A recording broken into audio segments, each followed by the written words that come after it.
यह सोमेश्वर नामक शिवावतार सौराष्ट्र नामक पावन प्रदेश में लिंग रूप से स्थित है।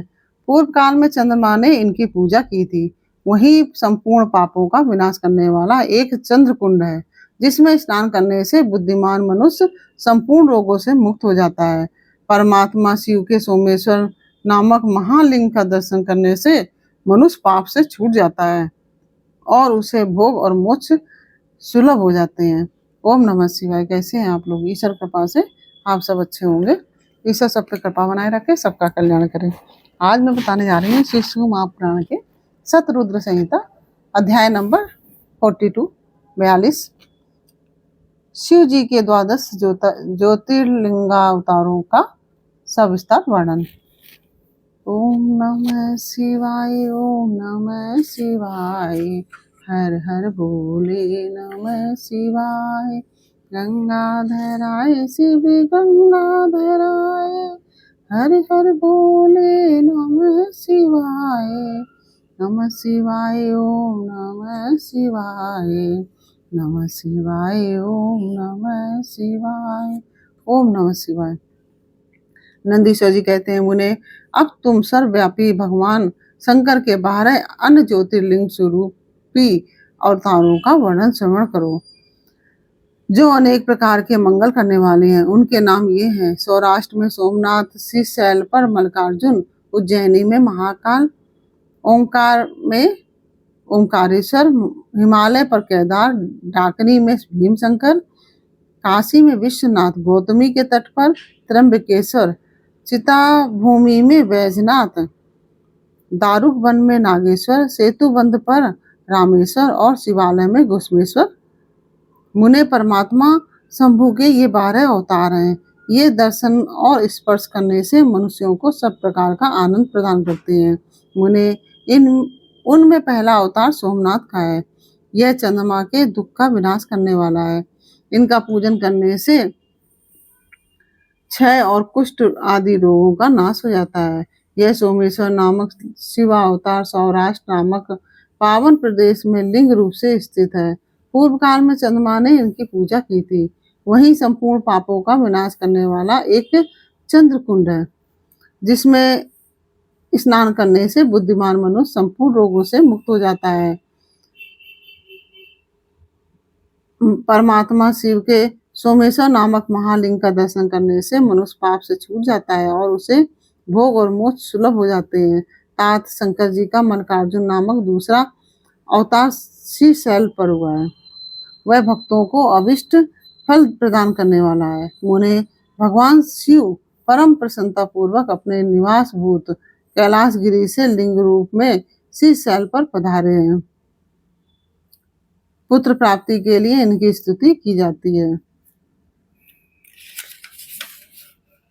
मुने जो ये दूसरा ज्योतिर्लिंग है, वह दर्शन और पूजन करने से महासुखदायक होता है और अंत में मुक्ति भी प्रदान करता है। इसमें तनिक भी संशय नहीं है। तात शंकर जी का महाकाल नामक तीसरा जो अवतार है, वह उज्जैनी नगरी में हुआ है। वो तो सभी आप लोग सभी जानते होंगे कि उज्जैनी में महाकालेश्वर है, वो तीसरा अवतार है। वह अपने भक्तों की रक्षा करने वाला है। एक बार रत्नमाल निवासी दूषण नामक असुर, जो वैदिक धर्म का विनाशक, विप्रद्रोही तथा सब कुछ नष्ट करने वाला था, उज्जैनी में जा पहुंचा। तब वेद नामक ब्राह्मण के पुत्र ने शिव जी का ध्यान किया। फिर तो शंकर जी ने तुरंत ही प्रकट होकर हुंकार द्वारा उस असुर को भस्म कर दिया। तत्पश्चात अपने भक्तों का सर्वथा पालन करने वाले शिव जी देवताओं की प्रार्थना करने पर महाकाल नामक ज्योतिर्लिंग स्वरूप से वहीं प्रतिष्ठित हो गए। इन महाकाल नामक लिंग का प्रश्न पूर्वक दर्शन और पूजन करने से मनुष्य की सारी कामनाएं पूर्ण हो जाती हैं और अंत में उसे परम गति की प्राप्ति होती है। परम आत्म बल से संपन्न परमेश्वर शंभु ने भक्तों को अभिष्ट फल प्रदान करने वाला ओंकार नामक चौथा अवतार धारण किया। मुने विंध्यगिरी में भक्ति पूर्वक विधि विधान से शिव जी का पार्थिव लिंग स्थापित किया। उसी लिंग से विंध्य का मनोरथ पूर्ण करने वाले महादेव प्रकट हुए। तब देवताओं की प्रार्थना करने पर भुक्ति मुक्ति के प्रदाता भक्त वत्सल लिंग रूपी शंकर वहां 2 रूपों में विभक्त हो गए। मुनीश्वर उनमें एक भाग ओंकार में ओंकारेश्वर, एक भाग है ओंकार में ओंकारेश्वर और नामक उत्तम लिंग के रूप में प्रतिष्ठित हुआ और दूसरा पार्थिव लिंग परमेश्वर नाम से प्रसिद्ध हुआ। मुने इन दोनों में से जिस किसी का भी दर्शन पूजन किया जाए उसे भक्तों की अभिलाषा पूर्ण करने वाला समझना चाहिए। महामुने, इस प्रकार मैंने तुम्हें इन दोनों महादिव्य ज्योतिर्लिंग का वर्णन सुना दिया। परमात्मा शिव के 5वें अवतार का नाम है केदारेश। वह केदार में ज्योतिर्लिंग के रूप में स्थित है। मुने, मां श्री हरि के जो नर नारायण नामक अवतार हैं, उनके प्रार्थना करने पर शिवजी हिमगिरी के केदार शिखर पर स्थित हो गए। वे दोनों उस केदारेश्वर लिंग की नित्य पूजा करते हैं। वहां शंभु दर्शन और पूजन करने वाले भक्तों को अभिष्ट प्रदान करते हैं। तात सर्वेश्वर होते हुए भी शिव इस खंड के विशेष रूप से स्वामी हैं। शिव जी का यह अवतार संपूर्ण अभिष्टों को प्रदान करने वाला है। महाप्रभु शंभु के 6ठे अवतार का नाम है भीमाशंकर। 6ठा अवतार है भीमाशंकर। इस प्रकार इस अवतार में उन्होंने बड़ी बड़ी लीलाएं की हैं और भीमासुर का विनाश किया है। कामरूप देश के अधिपति राजा सुदक्षिण शिव जी के भक्त थे और भीमासुर उन्हें पीड़ित कर रहा था। तब शंकर जी ने अपने भक्तों को दुख देने वाले उस अद्भुत असुर का वध करके उनकी रक्षा की। फिर राजा सुदक्षिण के प्रार्थना करने पर स्वयं शंकर जी डाकनी में भीम शंकर नामक ज्योतिर्लिंग रूप से स्थित हो गए। मुने, जो समस्त ब्रह्मांड स्वरूप तथा भोग मोक्ष का प्रदाता है, वह विश्वेश्वर नामक 7वां अवतार काशी में हुआ।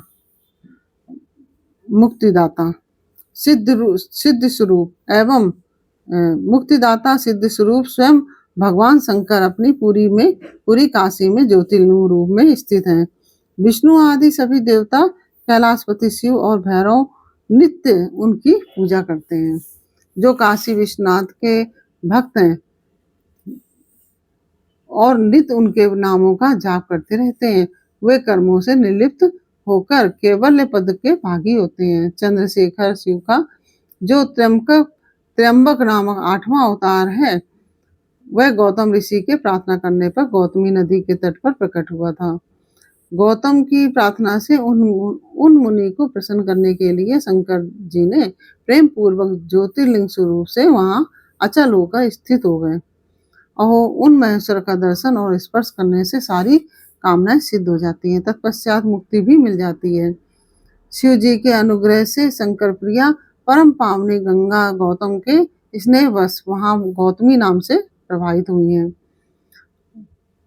उनमें 9वां अवतार वैद्यनाथ नाम से प्रसिद्ध है। इस अवतार में बहुत सी विचित्र लीलाएं करने वाले शिव जी भगवान शंकर रावण के लिए आविर्भूत हुए थे। उस समय रावण द्वारा अपने लाए जाने को ही कारण मानकर महेश्वर ज्योतिर्लिंग स्वरूप से चिता भूमि में प्रतिष्ठित हो गए थे। उस समय से वे त्रिलोकी में वैजनाथेश्वर नाम से प्रसिद्ध हुए और वे भक्ति पूर्वक दर्शन और पूजन करने वाले को भोग मोक्ष के प्रदाता हैं। वे भक्ति पूर्वक दर्शन और पूजन करने वालों को भोग और मोक्ष के प्रदाता है। उन्हें जो लोग इन वैद्यनाथेश्वर शिव के महात्म को पढ़ते अथवा सुनते हैं, उन्हें यह भुक्ति मुक्ति का भागी बना देता है। 10वां नागेश्वर अवतार कहलाता है। यह अपने भक्तों की रक्षा के लिए प्रादुर्भूत हुआ था। यह सदा दुष्टों को दंड देता रहता है। इस अवतार में शिव जी ने दारुक नामक राक्षस को जो धर्मघाती था, मारकर वैश्यों के स्वामी अपने सुप्रिय नामक भक्त भक्त की रक्षा की। तत्पश्चात बहुत सी लीलाएं करने वाले हुए परात्पर प्रभु शंभु लोगों का उपकार करने के लिए अंबिका सहित ज्योतिर्लिंग स्वरूप में स्थित हो गए। मुने नागेश्वर नामक उस ज्योतिर्लिंग का दर्शन तथा अर्चन करने से राशि महान पातक तुरंत विनष्ट हो जाते हैं। मुने शिव जी का 11वां अवतार रामेश्वर अवतार कहलाता है। वह श्री रामचंद्र का प्रिय करने वाला है। उसे श्री राम ने ही स्थापित किया था। जिन भक्तवत्सल शंकर ने परम प्रसन्न होकर श्री राम को प्रेम पूर्वक विजय का वरदान दिया था, वे ही लिंग रूप से आविर्भूत हुए।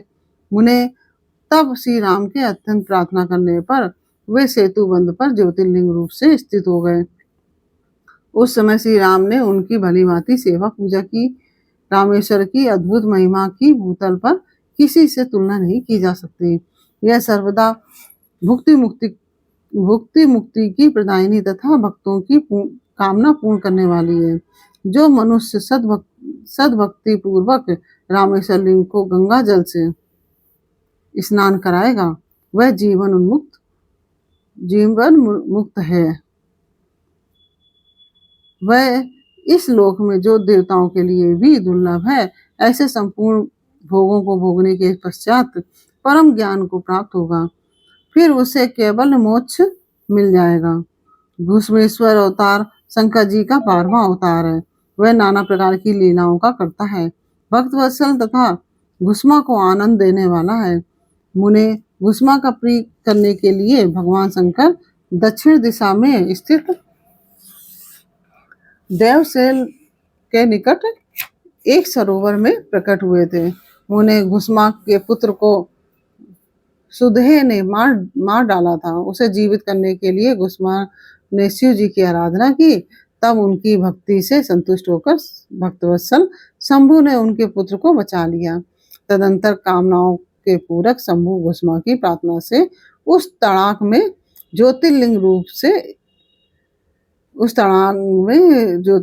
से स्थित हो गए। उस समय उनका नाम घुसमेश्वर हुआ। जो मनुष्य उस ज्योतिर्लिंग का भक्ति पूर्वक दर्शन तथा पूजन करता है, वह इस लोक में संपूर्ण सुखों को भोगकर अंत में मुक्ति लाभ करता है। सनत कुमार जी, इस प्रकार मैंने तुमसे यह 12 दिव्य ज्योतिर्लिंगों का वर्णन किया। ये सभी भोग और मोक्ष के प्रदाता हैं। जो मनुष्य ज्योतिर्लिंगों की इस कथा को पढ़ता अथवा सुनता है, वह संपूर्ण पापों से मुक्त हो जाता है तथा भोग और मोक्ष को प्राप्त करता है। इस प्रकार मैंने इस सत रुद्र नाम की संहिता का वर्णन कर दिया है।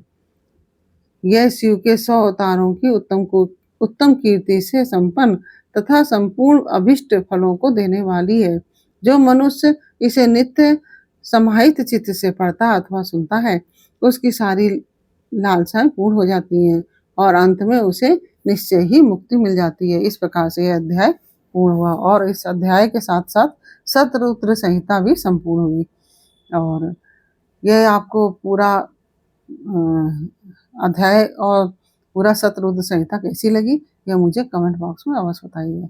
अच्छी लगी है तो वीडियो को लाइक शेयर अवश्य कीजिए। फिर मिलते हैं आपसे अगले अध्याय के साथ अगले वीडियो में। तब तक के लिए ओम नमः शिवाय। राधे राधे।